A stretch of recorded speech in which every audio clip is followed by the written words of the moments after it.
माझा प्रॉब्लेम काय आहे? मी मंगळसूत्र चोरांच्या विरोधात मी लढत नाही, पण मुद्दा काय आहे?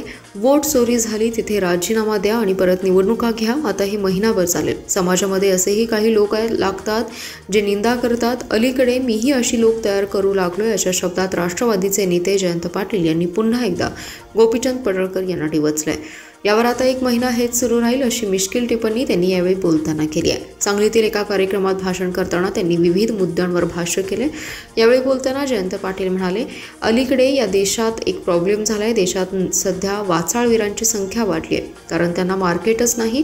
वरिष्ठ यांच्याकडे कधी बघणार म्हणून ते बाष्कळ बडबड करत आहेत. या सांगली जिल्ह्याची सुसंस्कृतपणाची परंपरा आहे, पण फार मोठमोठ्या माणसांनी या जिल्ह्यातून भारताला स्वातंत्र्य मिळवून देण्यासाठी माणसे दिली. धाडसी माणसांचा सांगली जिल्हा आहे. मी ज्या भागातून येतो त्याचं वैशिष्ट्य मोठं आहे. जिंकायचे असेल तर प्रेमाने जिंका यार.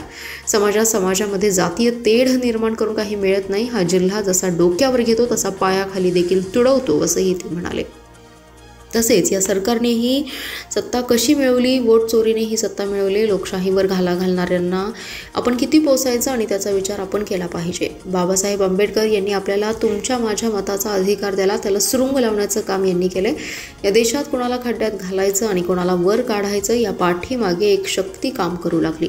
या देशात उपराष्ट्रपती गायब होऊ शकतो, तुम्ही आम्ही किस झाड की पत्ती, असंही पाटील म्हणाले. प्रश्न राहिला माझ्या मतदारसंघाचा. माझा प्रॉब्लेम काय आहे? मी मंगळसूत्र चोरांच्या विरुद्ध लढत.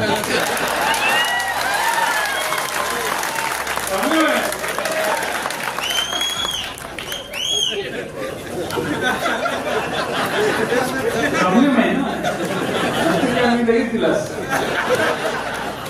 तर मुद्दा काय आहे? मुद्दा आहे वोट चोरी झाली. जिथे झाली तिथं राजीनामा द्या आणि परत एकदा निवडणूक.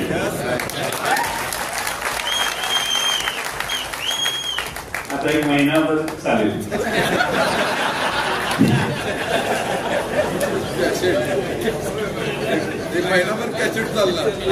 समाजामध्ये असे काही लोक लागतात जे निंदा करणारे असतात.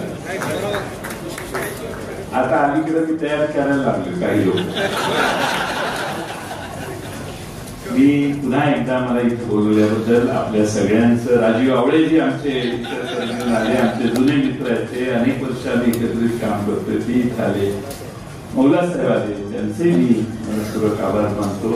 तुम्हाला सगळ्यांचे आभार मानतो. आणि आता काय आहे, सुकुमार कांबळेंच्या आधी मी का बोललो, मला आरतीला जायचंय, अष्टात देवदर्शनाला गणपतीला जायचंय. त्यामुळं तिथं 5:30ची मुदत होती.